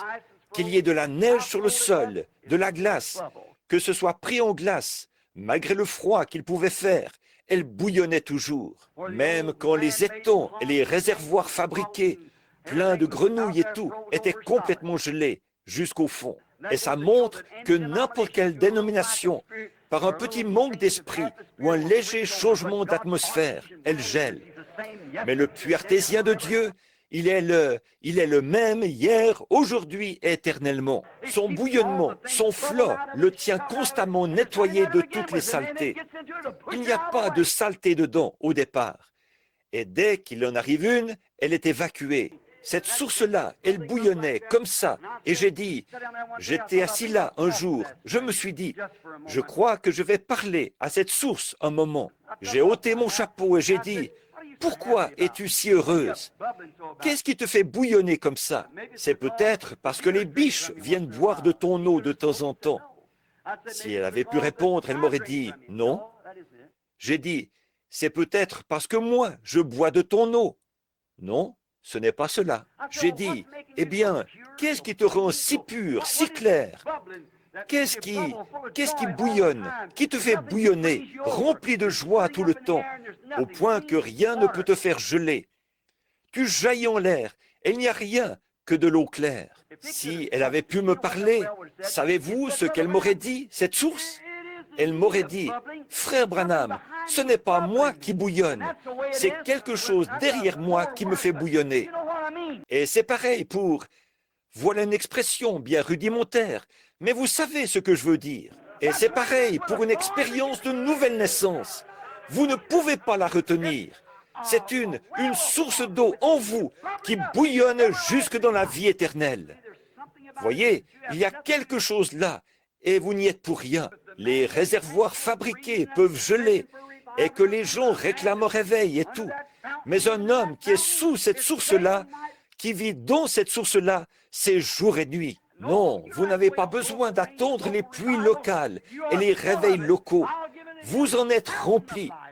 Je lui donnerai une source de vie au-dedans de lui qui bouillonnera au-dedans de lui. Il y a quelque chose en elle qui est frais chaque jour, pur et clair. C'est la parole de Dieu dans votre cœur et dans votre bouche, sans contamination, et qui se confirme d'elle-même, qui parle d'elle-même. Qu'il pleuve, qu'il neige, quel que soit le temps, peu importe, vous êtes toujours heureux, parce que le Saint-Esprit est à l'intérieur qui bouillonne. C'est la puissance cachée. Remarquez, son secret est au-dedans de lui. Il se donne gratuitement à quiconque veut boire et se servir de ce qu'il est. Là, il ne s'agit pas de faire la fine bouche et de dire, bien, moi, puisque je suis méthodiste, je ne dois aller qu'à l'église méthodiste pour avoir un réveil. Il faut que j'aille là, mais si je dois aller à une église pentecôtiste, parce que je suis un revivaliste de Pentecôte, je vous le dis, quand vous avez ce puits d'eau qui jaillit, cette source, quand vous buvez de celle-là, il n'y a pas de distinction. Vous donnez à tous ceux qui passent. Vous êtes prêts à donner une espérance de vie à un catholique, à un protestant, à un juif, à un athée, à n'importe qui. Vous avez vraiment quelque chose en vous qui le fait. Remarquez encore une chose au sujet de ce puits. Il n'y a jamais besoin de pomper. Il n'y a pas besoin de tirer et de pomper. De cela, j'en ai vu tellement que ça me donne la nausée. De faire venir quelque chose en pompant, en jouant plein de musique, en sautillant, ou en couvrant la ville de documentation, et avec d'énormes affiches. L'homme pour notre temps. Il n'y a qu'un seul homme pour notre temps. C'est Jésus-Christ, qui est le même hier, aujourd'hui et éternellement. Il n'y a qu'un seul messager de Dieu. C'est Jésus-Christ. Oui, monsieur, il n'y a pas besoin de pomper pour faire venir cela, ni de tirer pour le faire descendre. Il n'y a pas non plus besoin de s'y rattacher. Il suffit de le prendre gratuitement. Amen. Je suis la source d'eau vive. Vous m'avez abandonné pour aller vous construire des réservoirs. Celle-là, il n'y a pas besoin de la pomper, de la tirer, de s'y rattacher, de la creuser, ni rien d'autre. Il suffit d'en prendre gratuitement. Il n'y a pas besoin non plus d'une théologie d'homme, un chiffon qui sert de filtre, pour vous dire ce qui y passe, l'effet qu'elle a. Non, une théologie d'homme, d'un système éducatif quelconque, une religion pharisaïque, ceci, ou la citerne d'un système religieux. Il n'y en a pas besoin. Sa présence est carrément inutile. Celle-ci, si vous la recouvrez d'un chiffon, elle l'enverra loin en l'air. Elle n'a rien à voir avec cela. Elle se suffit à elle-même. C'est la puissance de Dieu qui jaillit jusque dans la vie. Pourquoi un homme abandonnerait une chose comme celle-là pour aller se rattacher à un système? Ça me dépasse. Elle n'a pas besoin de chiffons qui lui servent de filtre. Elle n'en a pas besoin. Elle n'a pas besoin n'a pas besoin de compter sur les pluies locales pour se remplir. Elle est toujours remplie. Amen. Un homme, comme j'en entends qui disent, j'ai vraiment le cafard aujourd'hui. Oh là là. Oh, je suis si heureux de vivre dans la présence de Dieu, que les choses aillent bien ou pas. Il est ma vie. Amen. Il est notre vie. Il est la vie en abondance. Oui, monsieur. Et regardez ce qu'elle fait pour nous. Sa puissance et sa pureté sont en elle-même. Elle n'a pas besoin d'être amorcée pour la faire venir de la citerne ou d'un autre système. Quelqu'un dira, eh bien, de quelle association avez-vous la carte de membre? Voyons voir si vous êtes un bon baptiste. Je vais voir si vous avez une carte. Ou un bon pentecôtiste, si vous êtes unitaire, binitaire, trinitaire ou n'importe quoi. Voyez, elle n'a pas besoin d'être amorcée. Elle est toujours en marche. Oui, vous savez, avant, j'avais cette vieille citerne. Là, je devais faire couler de l'eau. Et je pompais pour amorcer cette pompe à aspiration, pour faire sortir l'eau de là. Vous savez, faire couler encore de l'eau dedans, faire couler encore plein de bestioles et tout dedans, et pour faire sortir encore des bestioles et tout. C'est à peu près comme ça que ça se passe dans certains de ces réveils systématiques. Mais Dieu merci, il y a une source remplie de sang, et les pécheurs plongent dans ce flot. On n'en fait pas des membres d'église, on en fait des chrétiens. Quand ils viennent à cette source-là, pourquoi voudriez-vous abandonner la source d'eau vive pour boire dans un cloaque pareil? Il n'y a pas à pomper.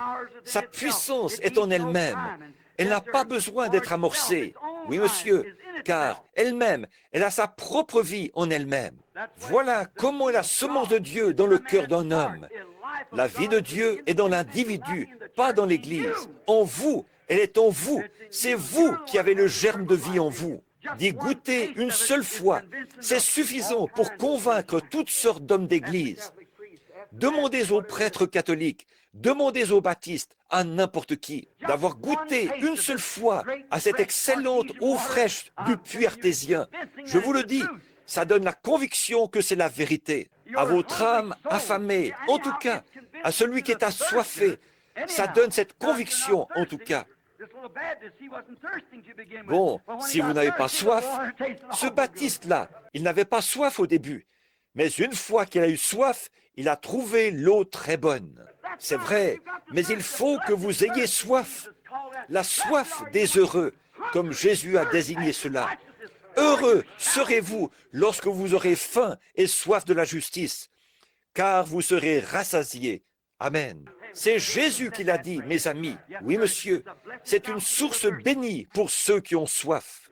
Pourquoi quelqu'un voudrait-il la troquer contre un marécage? Comment pourrait-on vouloir troquer un puits artésien contre l'eau d'un marécage, pleine de bestioles et contaminée par toutes sortes de théories humaines, dont Dieu a dit qu'à en ajouter une seule à sa parole, ou à retrancher une seule de ses paroles, on verrait sa part retranchée du livre de vie. Et alors que Dieu a promis de confirmer cette parole dans chaque génération, car la promesse est pour vous et pour vos enfants et pour tous ceux qui sont au loin, en aussi grand nombre que le Seigneur notre Dieu les appellera. Pourquoi voudrait-on pomper au moyen de la pompe d'un système qui est contaminé depuis des années par de la manne vieillie? Peut-être que cette manne était bonne, rien contre ça, à l'époque de Martin Luther, à l'époque de ceci, à l'époque de cela, et des autres réformateurs.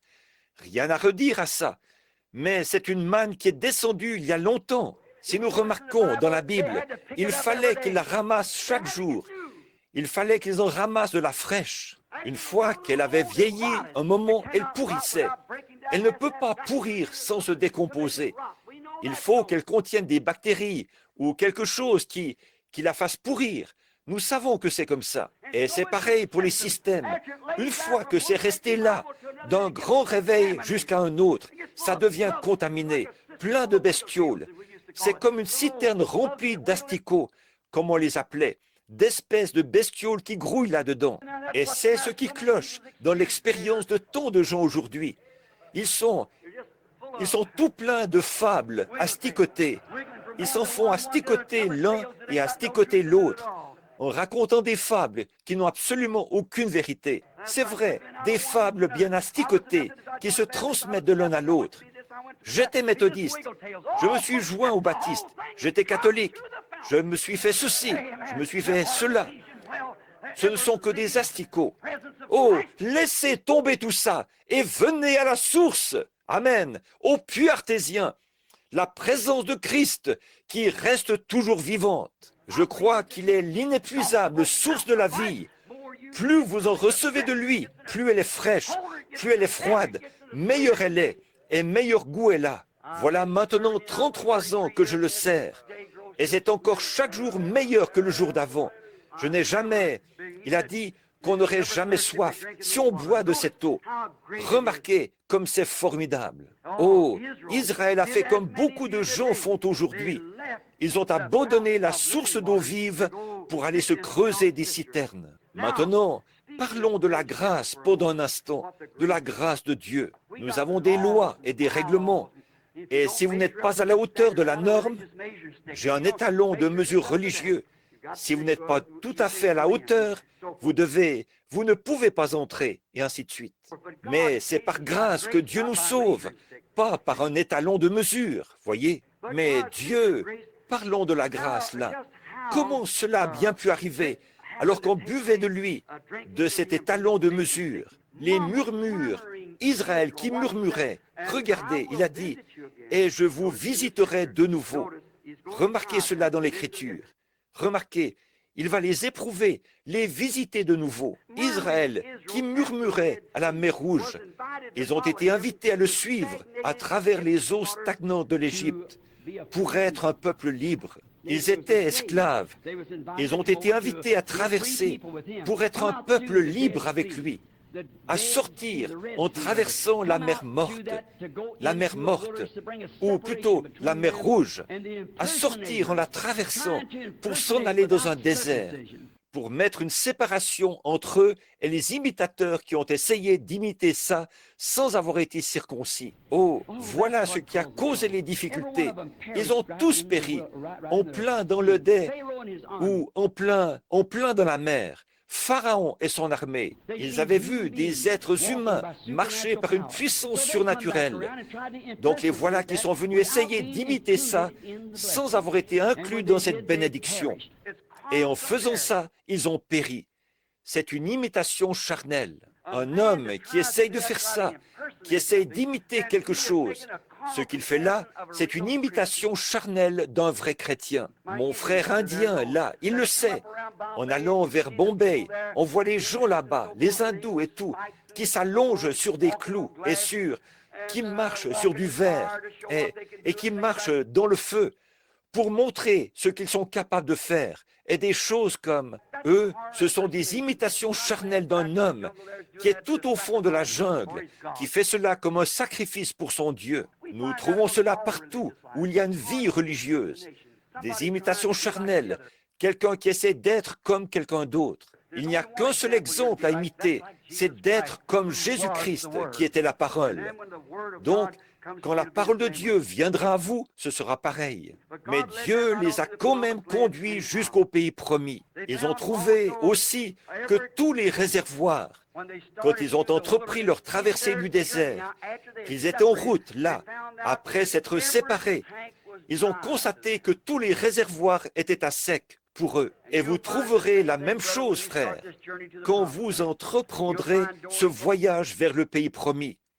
Vous trouverez les portes closes, comme disait ce brave prédicateur, qui était anglican ou quelque chose, que son Église l'avait bien vite mis à la porte.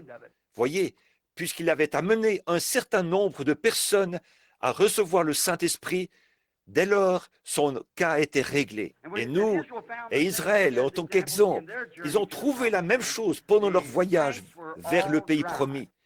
Les réservoirs étaient tous à sec. Oui, leur voyage, en obéissance à la parole de sa promesse, leur voyage et ces réservoirs qu'ils ont trouvés à sec. Bien, ils ont trouvé qu'on ne pouvait pas se fier aux réservoirs pour le voyage. Et si vous voulez faire route en obéissance à la parole de Dieu et que vous essayez de vous rattacher à ceci et de vous rattacher à cela, vous découvrirez qu'il n'y a pas un seul réservoir au monde qui soutiendra cela. Absolument pas. Vous êtes un individu. Dieu vous conduit exactement comme il veut vous conduire. Donc, nous avons trouvé la même chose aujourd'hui. Et tous les réservoirs sont à sec.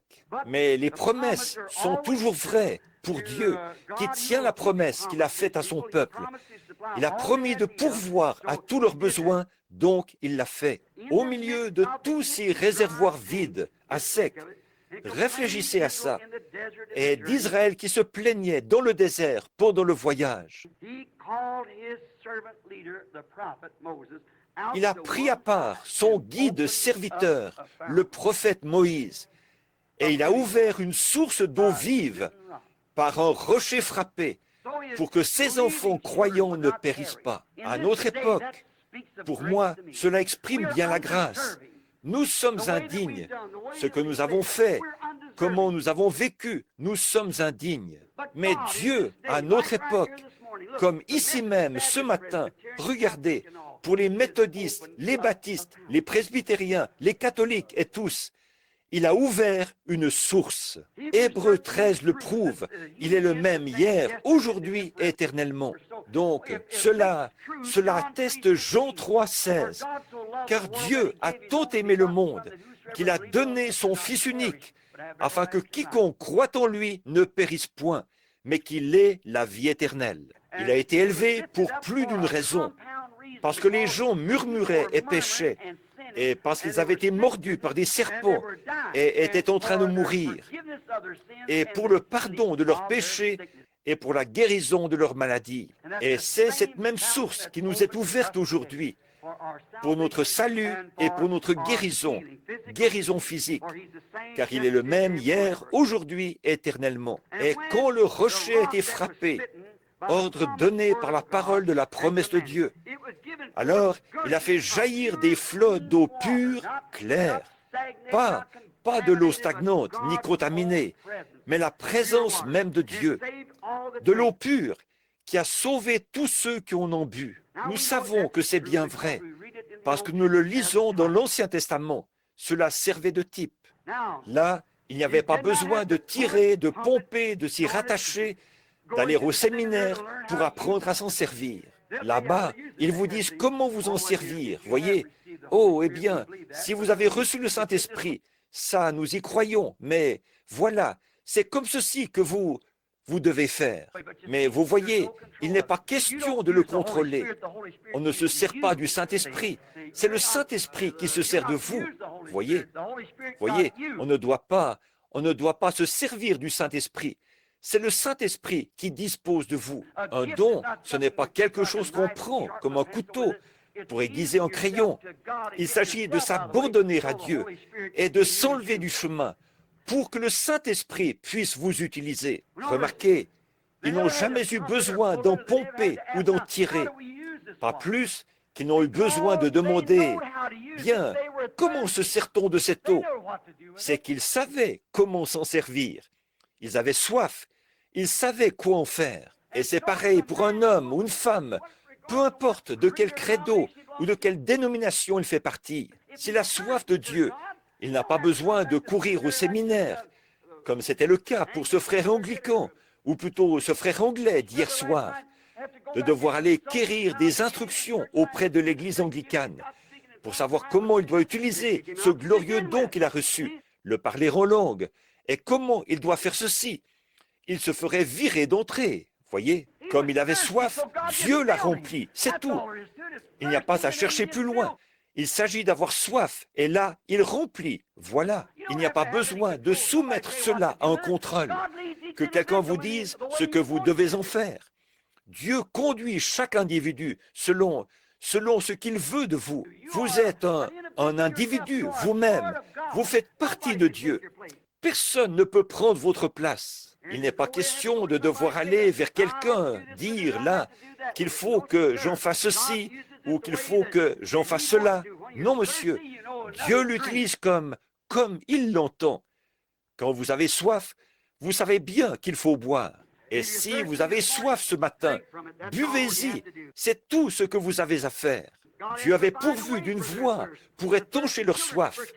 Les enfants assoiffés pouvaient avoir librement part à lui.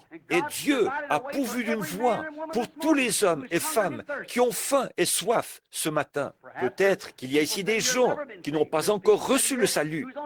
Il y a ici des gens qui sont sur le point de recevoir le salut. Il y a ici des gens qui sont des membres d'église. Vous voulez agir comme il faut, mais vous buvez un réservoir. Ils ne vous diront jamais ces vérités. La seule chose à faire, c'est venir, vous emparer de la promesse de Dieu et venir à cette source. Et alors, il étanchera la soif. Celui qui boit cette source n'aura plus jamais soif. Remarquez là comment il a libéré les siens qui ont reçu cette eau par la grâce et non par un système ou une citerne d'instruction.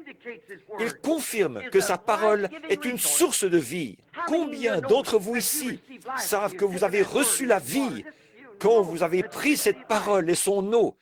Vous savez vraiment que vous avez reçu la vie. Eh bien, nous allons prendre, disons, encore un exemple ou deux. Et ensuite, je terminerai très bientôt. Je crois que je me suis retrouvé avec ce bouton quelque part. Mais remarquez, je parle longtemps, mais ce n'est pas mon intention. Écoutez, prenons comme exemple quelques personnes. Prenons la femme à la citerne de Jacob, un puits creusé. Voilà, elle était là. Cette femme n'avait rien connu d'autre que cette citerne. Elle venait là chercher son eau. Et là-bas, appuyée contre le puits, elle a trouvé, au milieu de ce petit décor, un homme assis là, un juif. Elle était samaritaine. On est dans la ville de Sichar. Et voilà que cet homme, ce juif, dit une parole inhabituelle à cette femme. Il dit, « Apporte-moi à boire. » Là, elle a dit, « Nous avons une ségrégation.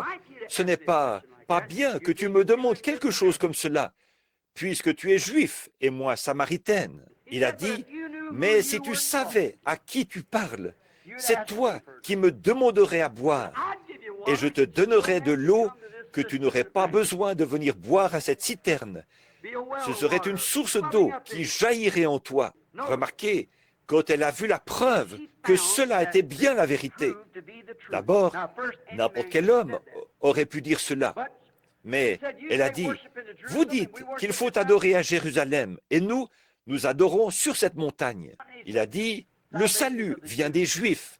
Nous savons ce que nous croyons. » Mais il a dit, « Je vais te dire une chose. » À peu près ces mots. « Ce n'est ni sur cette montagne, ni à Jérusalem. Car l'heure vient où les hommes adoreront Dieu en esprit et en vérité. Car ce sont là ceux que le Père demande. » Il a dit, « Va chercher ton mari et viens ici. » Regardez bien, c'est ici que cela a été prouvé. C'est ici qu'il a été démontré à quelle source elle se trouvait. Il a dit, « Va chercher ton mari et viens ici. » Elle a dit, « Je n'ai pas de mari. » Il a dit, « Tu as dit la vérité. » Voyez, cela avait l'air d'être en contradiction flagrante avec ce qu'il venait de lui demander en disant, « Va chercher ton mari. » Elle a dit, « Je n'ai pas de mari. » Il a dit, « Tu as dit la vérité. » Il a dit, « Car tu en as eu 5, et celui avec qui tu vis maintenant n'est pas le tien. Remarquez bien cette femme, comme elle était différente des prêtres de l'époque. Les prêtres de l'époque avaient vu la même chose se produire, et ils avaient dit, c'est un démon, de la télépathie ou Belzébul. Voyez, ils n'ont pas reconnu que c'était là ce que la parole avait promis. Mais cette petite femme était mieux versée dans les Écritures que n'importe lequel des prêtres. Elle a dit, « Seigneur, je vois que tu es prophète.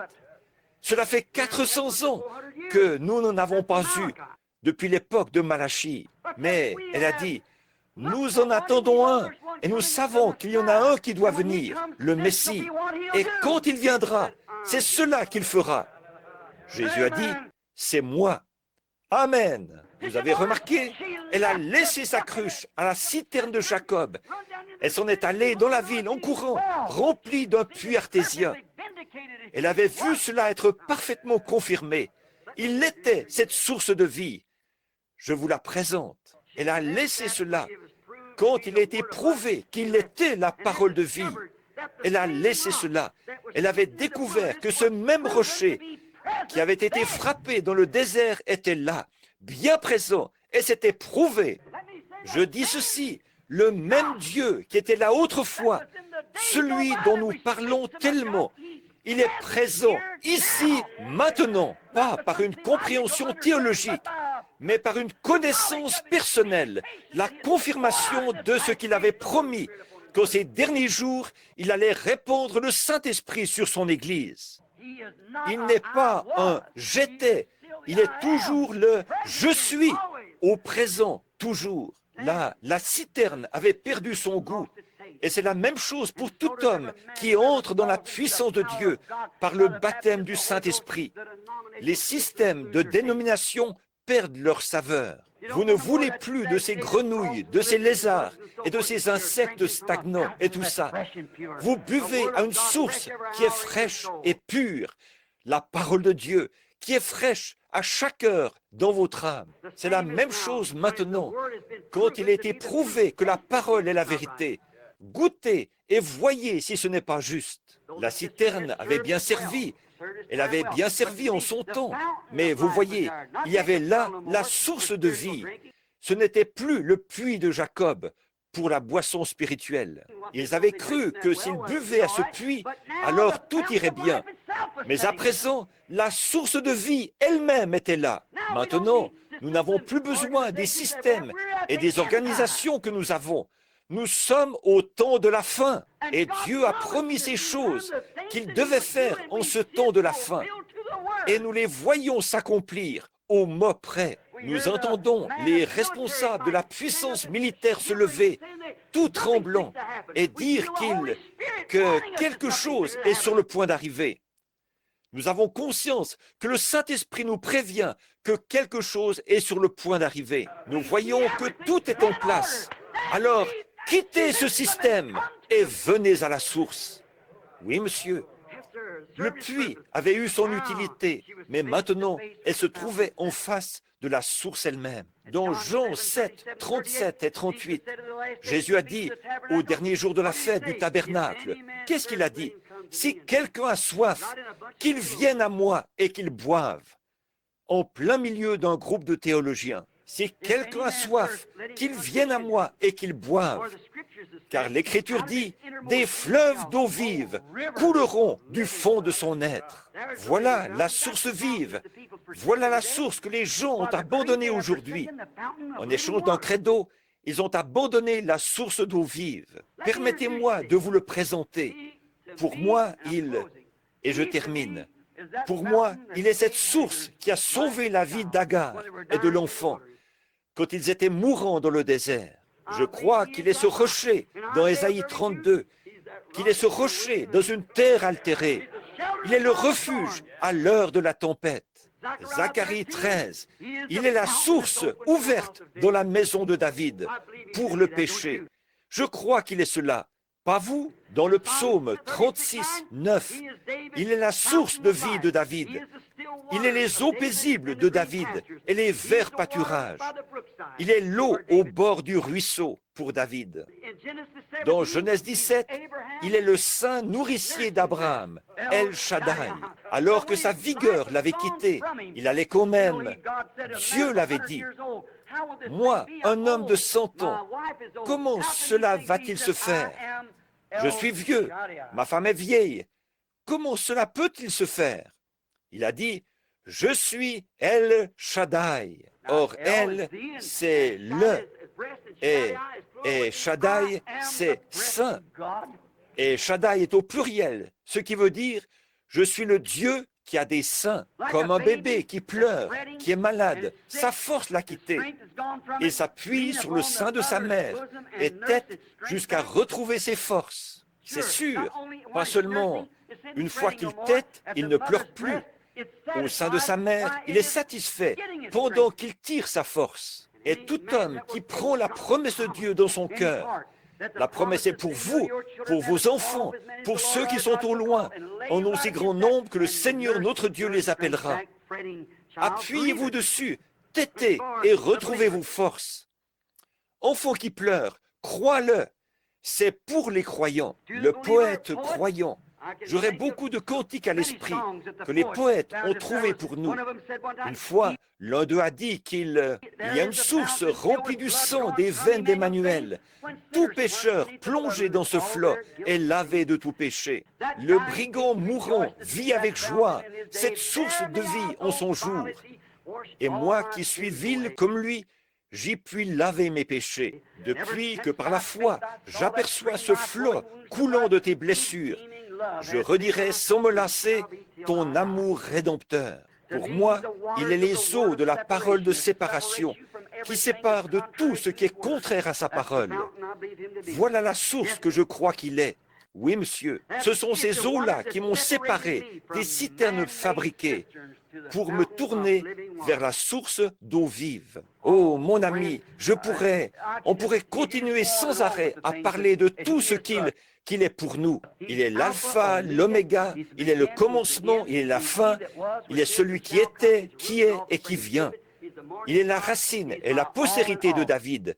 Il est l'étoile du matin. Il est mon tout en tout. Et frères, sœurs, si vous n'avez pas eu si toute votre vie, vous n'avez bu qu'un petit réservoir fabriqué, pourquoi ne pas abandonner ce réservoir-là ce matin pour venir à la source?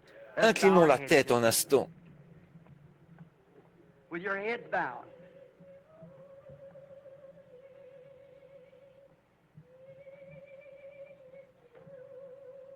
Pendant que vous avez la tête inclinée, à mon avis, l'appel à l'autel, combien là, j'étais mal à l'aise de ce que je vous retenais trop longtemps, ce qui m'a fait apporter un message décousu.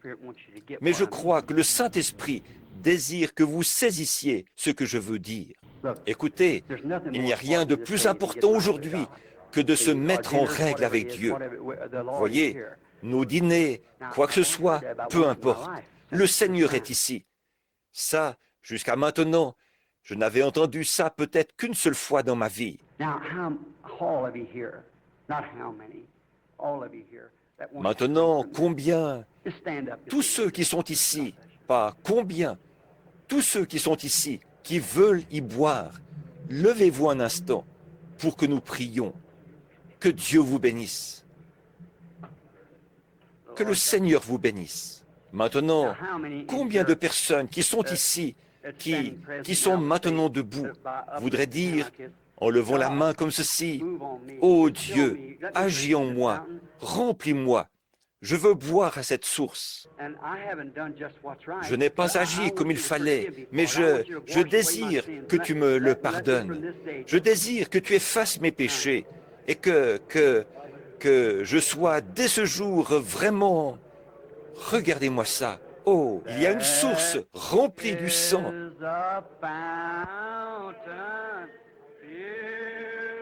Des veines d'Emmanuel.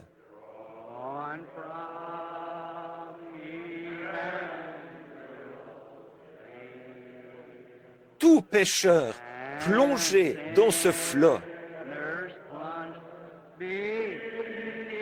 est lavé de tout péché.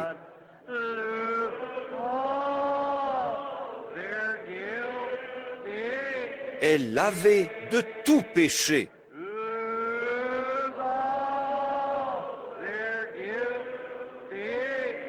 Lavé de tout péché.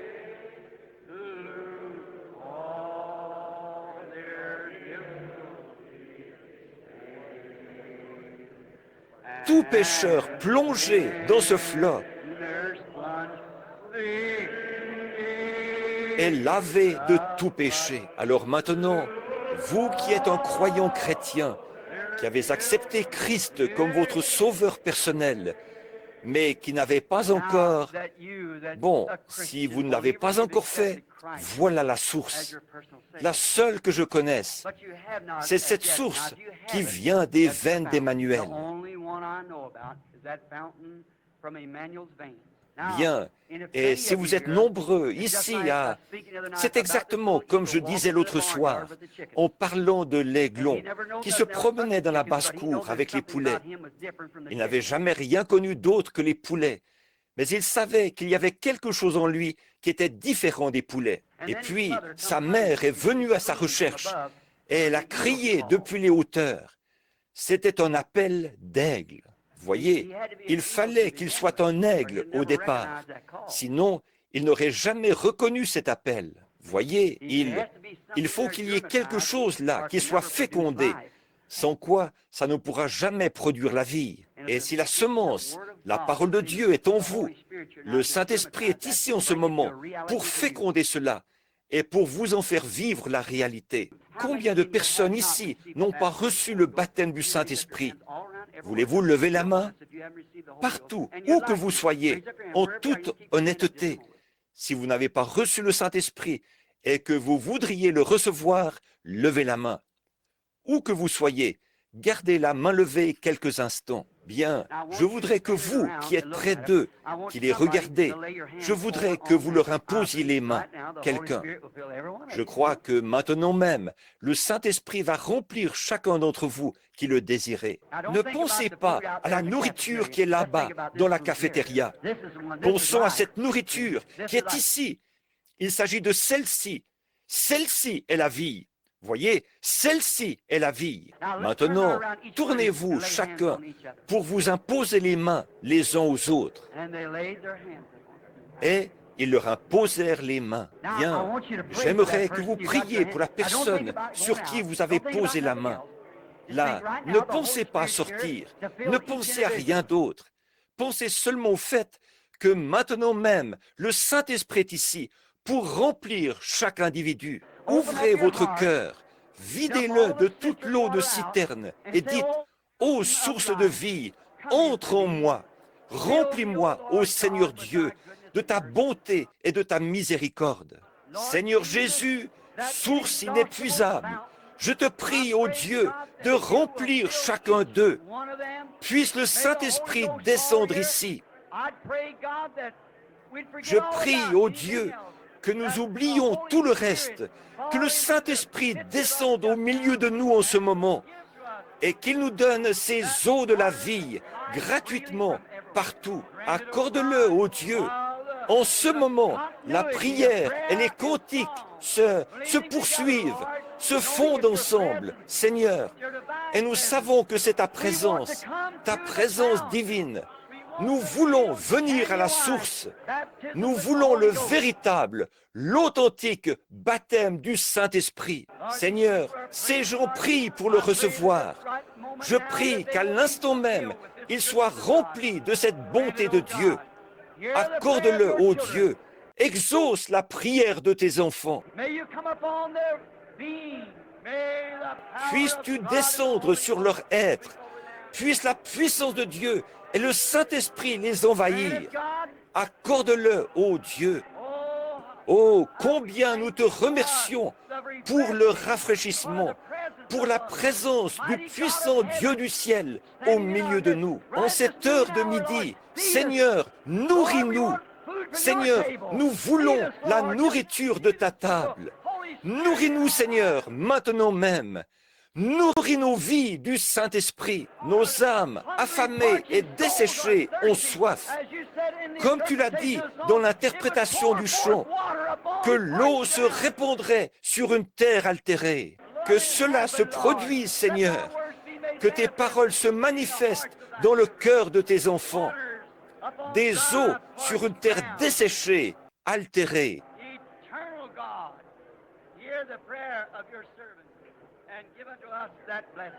Dieu éternel, exauce la prière de ton serviteur et donne-nous cette bénédiction. Amen. Oh, comme j'aime continuez à le louer maintenant. Rendez-vous compte, le Saint-Esprit est ici. Si vous ne le recevez pas, c'est votre faute. Comme j'aime Jésus. M'aimes-tu plus que ne m'aime ceci? J'aime Jésus. Parce qu'il m'aima le premier. Oh, comme j'aime, que Dieu soit loué. Oh, comme j'aime. Et s'il venait à l'instant, oh, comme j'aime Jésus.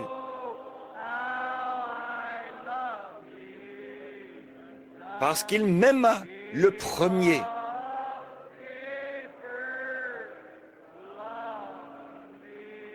Je ne puis l'abandonner.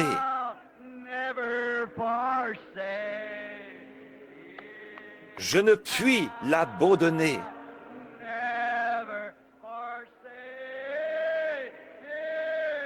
Je ne puis l'abandonner.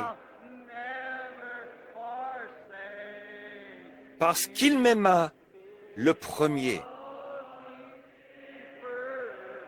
Merveilleux, merveilleux, Jésus est pour moi. Le conseiller tout-puissant, prince de la paix. Oh, il me sauve. Il me garde à lui pour jamais. Merveilleux est mon sauveur, mon Dieu, mon... Chantons-le pour lui maintenant.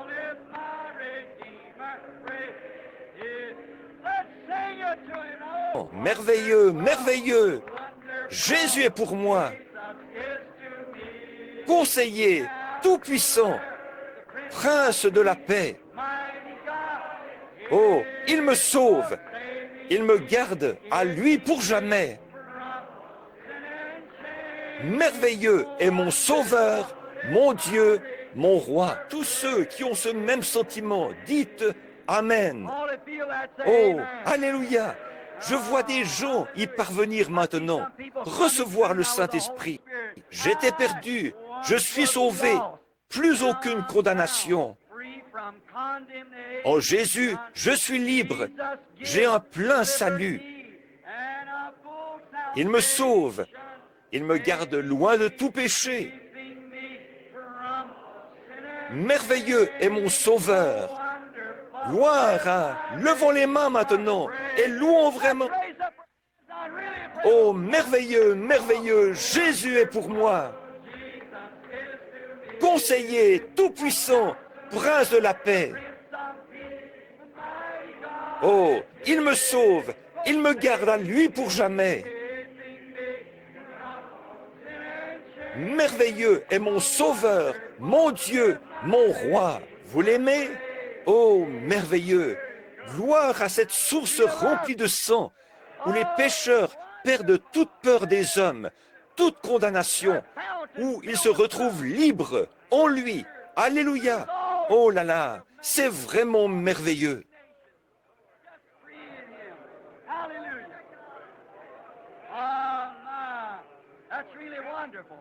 Maintenant, pendant que nous le rechanterons, si vous voulez bien, que tous les méthodistes, les baptistes, les catholiques, les presbytériens et tout, pendant que nous chantons « Merveilleux, Jésus est pour moi », retournons-nous pour nous serrer la main, avoir une bonne communion entre nous. Vous savez, c'est ce que j'aime, moi.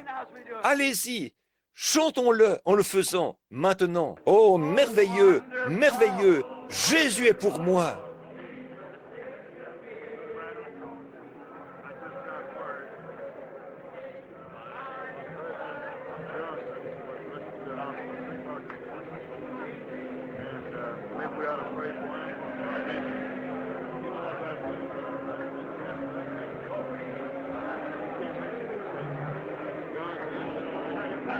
Merveilleux, Jésus est, c'est vrai.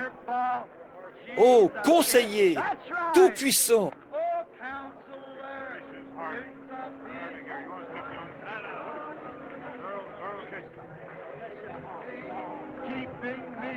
La Bible dit, priez pour ceux qui sont haut placés.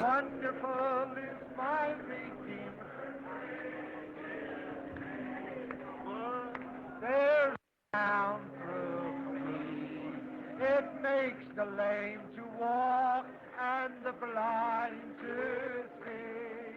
It opens prison doors, sets the captives free.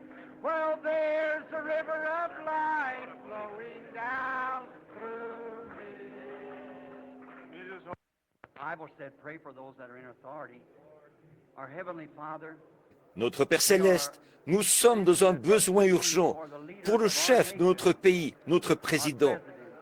Il ne sera peut-être jamais ceci, Seigneur, mais toi, tu le sais. Je prie pour frère Johnson, puisqu'il dit croire en toi. Et Père, d'après ce que nous avons compris, il aurait été frappé par une crise cardiaque. Je te prie, ô Dieu, d'épargner sa vie, car nous sommes en pleine crise nationale en ce moment. Que ton esprit descende sur lui, Seigneur. Et maintenant même, à l'hôpital, où qu'il se trouve, que ton esprit descende dans cet hôpital Walter Reed et touche son corps pour épargner sa vie. Seigneur, cet homme est soumis à une grande pression, une pression plus grande que nous ne pouvons le concevoir. C'est pourquoi nous prions, ô Dieu, en tant que croyants et en tant que membres de cette nation, nous prions pour notre chef, pour que tu lui accordes